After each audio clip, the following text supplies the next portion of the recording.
दोस्तों, आज के समय में स्वास्थ्य संबंधी समस्याएं लगातार बढ़ती जा रही है और इनमें से एक मुख्य समस्याएं नसों में कमजोरी, नसों बंद हो जाना, नसों में दर्द और नसों का दबना है। यह समस्या आमतौर पर हर घर में देखने को मिल रहा है दोस्तों। किसी व्यक्ति की पीठ की नस दब जाती है, किसी के पैरों के नसें दब जाती है, तो किसी के हाथों में यह समस्या आम बन गई है। जब शरीर में किसी भी हिस्से की नस दब जाती है तो वहाँ रक्त पर संचार धीरे धीरे कम होने लगता है और उस स्थान पर शून्य या लकवे जैसी स्थिति उत्पन्न होने लगती है दोस्तों। अब सवाल यह उठता है कि इसका इलाज क्या है। अगर आपके शरीर में ऐसे नसें कमज़ोर हो चुकी है तो इसके लक्षण क्या क्या है, मैं आपको सारा कुछ इस वीडियो में बताने वाला हूं। लेकिन चैनल में नए हैं तो आप लोगों से छोटा रिक्वेस्ट है कि चैनल को सब्सक्राइब कर एक लाइक कर दे दोस्तों। आपकी याददाश्त कमज़ोर होती जा रही है तो संकेत हो सकता है आपकी नसें ठीक से काम नहीं कर रही है। यदि आपको बार बार चक्कर आते हैं तो यह भी संकेत देता है कि नसें कमज़ोर हो रही है। जब हमारे शरीर में रक्त संचार सही तरीके से नहीं हो पाता है तो कोई तरह की समस्याएं उत्पन्न लेती है। अगर आप अचानक से खड़े होते हैं और आपके आंखें के आगे अंधेरा छा जाता है तो यह भी नसों का कमजोरी का एक संकेत माना जाता है दोस्तों। इसके अलावा आपकी पेटों की समस्या है, ठीक से नींद नहीं आना, शरीर में खून की कमी होना, इसी बात को दर्शाता है आपकी नसें कमज़ोर हो रही है।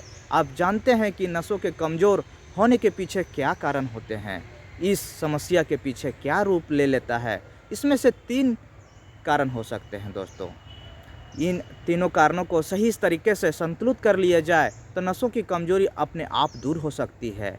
विटामिन B12 की कमी। विटामिन B12 हमारे शरीर में नसों का एक सुरक्षा कवच माना जाता है दोस्तों। यह नसों के ऊपर मालसिन नामक सुरक्षा परत बनाता है। इसमें नसें मजबूत रहती है और ठीक से कार्य करती है। अगर आपके शरीर में विटामिन B12 की कमी हो जाती है तो यह सुरक्षा परत कमज़ोर पड़ जाती है और नसों में ब्लॉकेज जैसी समस्याएं उत्पन्न होने लगती है।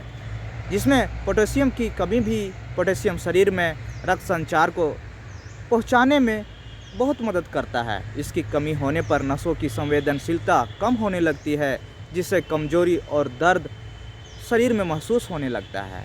मैग्नीशियम की कमी नसों को शक्ति प्रदान करता है। यदि शरीर में आपकी पर्याप्त मात्रा में मैग्नीशियम नहीं है तो नसों की कार्य क्षमता कम हो जाती है, शरीर सुस्त एवं कमज़ोर होने लगता है। यह सवाल उठता है कि हमें किन चीज़ों में बचना चाहिए ताकि हमारे नस मजबूत बना रहे दोस्तों। अधिक नमक और चीनी का सेवन नहीं करना चाहिए, जिसमें से ज़्यादा नमक और चीनी खाने पर आपका रक्त संचार प्रभावित होने लगता है, जिससे नसों में बुरा प्रभाव पड़ता है। आइसक्रीम और मीठी चीज़ें से बचें। इन चीज़ों का ज़्यादा सेवन नसों की कमज़ोरी को बढ़ावा देता है दोस्तों। ज़्यादा तली भुनी चीज़ें से परहेज करें।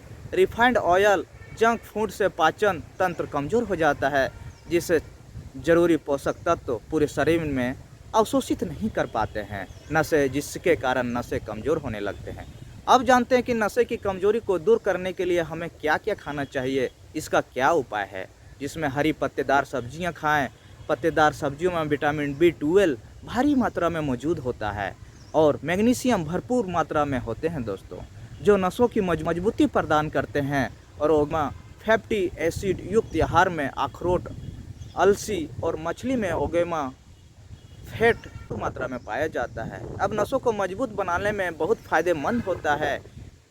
जो किशमिश का सेवन भी कर सकते हैं, जिसमें कमज़ोरी दूर होती है और शरीर में ऊर्जा बनी रहती है दोस्तों। डार्क चॉकलेट खाएं। डार्क चॉकलेट भी नसों को कमज़ोरी को भी दूर करता है, जिसमें इसका अहम योगदान माना जाता है। लेकिन इसे रात में खाने से बैकरली सी डाइट में शामिल करके बैकरली को सलाद के रूप में खाया जा सकता है दोस्तों, जो हरी फूलगोभी जैसी दिखती है। ये शरीर के लिए बहुत फ़ायदेमंद है। इसके अलावा प्यारे दोस्तों, आपको कुछ प्राणायाम करने होंगे, कुछ कसरतें करने होंगे, जिसके कारण नसों को मजबूती बना रहे। वैसे तो सभी योगासन और प्राणायाम हमारे शरीर के लिए बहुत ही लाभकारी होते हैं, लेकिन कुछ विशेष प्राणायाम ऐसे हैं जो नसों की कमज़ोरी को दूर करने में महत्वपूर्ण भूमिका निभाते हैं दोस्तों।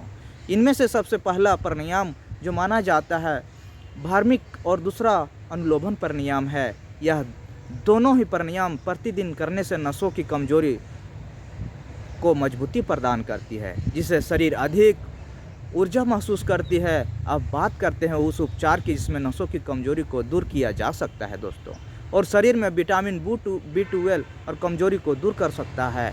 इसके अलावा साथ ही इसमें पोटेशियम और मैग्नीशियम की भी भरपूर मात्रा होनी चाहिए ताकि नसों को बुरी तरह से पोषण मिल सके, ताकि सब कुछ आपको एक ही चीज़ में फ़ायदा हो, और वह है कद्दू के बीज, जिसमें पंपकिन सीड भी कहा जाता है। बहुत से लोग ये चीज़ जानते हैं कि यदि वह चीज़ दोनों अधिक मात्रा में खा लेंगे तो उनके शरीर में सभी पोषक तत्व जल्दी से भर जाएंगे, लेकिन ऐसा करना सही नहीं है दोस्तों। आपको सिर्फ 1 चम्मच पंपकिन सीड रोज़ाना खाना चाहिए। इसे अधिक मात्रा का सेवन करने से बचना चाहिए, क्योंकि यह बीज पचने में भारी होते हैं। वैसे सभी प्रकार के बीज पचने में थोड़े कठिन होते हैं, इसलिए इन्हें संतुलित मात्रा में ही सेवन करना चाहिए, ताकि इसे हल्का सा सूखा भुना कर सकते हैं या फिर पीसकर पाउडर बना सकते हैं दोस्तों, और 1 चम्मच दूध में मिलाकर पीस लें। और इसके अलावा आप इन्हें अपने आटे में मिलाकर भी रोटी की तरह इस्तेमाल और सलाद में डालकर भी इस्तेमाल कर सकते हैं। दही के साथ भी इस्तेमाल कर सकते हैं। आप जिस तरीके से इन्हें खाना चाहें और खा सकते हैं दोस्तों, लेकिन ध्यान रहे कि 1 चम्मच से ज़्यादा इसे अपने खान पान में नहीं लें। पंपकिन सीड को पकाकर नहीं खाना चाहिए, क्योंकि अब उन्हें पकाकर खाते हैं तो उनका पोषक तत्व खत्म हो जाते हैं और शरीर को पूरी तरह से फ़ायदा नहीं मिल पाता है। बीज भंडार में भी यह सेवन के लिए नसों की कमजोरी दूर करता है। इसके अलावा शरीर में विटामिन B12 की कमी पूरी तरह से दूर करता है दोस्तों। हड्डियों को भी लाभ पहुंचाती है। इन बीजों में मोटे पोटेशियम, आयरन और कैल्शियम भरपूर मात्रा में पाए जाते हैं, जो हमारे शरीर को आवश्यक पोषण प्रदान करते हैं। तो दोस्तों, आशा करता हूं कि आपको नसों में ब्लॉकेज, कमजोरी या नसों में अधिक जो दर्द महसूस होती है वह कद्दू के बीजों का सेवन जरूर करें। इसके अलावा अपनी डाइट में हरी पत्तेदार सब्जियां और प्रतिदिन व्यायाम, कसरत जरूर करें। ये करने पर ये 3 चीज़ें आप लोग को जब अपने ज़िंदगी में शामिल कर लेंगे तो मुझे यकीन है कि आपकी नसों की कमजोरी दूर हो जाएगी। दोस्तों, आप लोग को ये वीडियो कैसे लगी कमेंट करके ज़रूर बताइएगा, और चैनल में नए हैं तो छोटा रिक्वेस्ट है कि चैनल को सब्सक्राइब कर दीजिएगा। फिर मिलते हैं नए वीडियो के साथ, तब तक के लिए नमस्कार।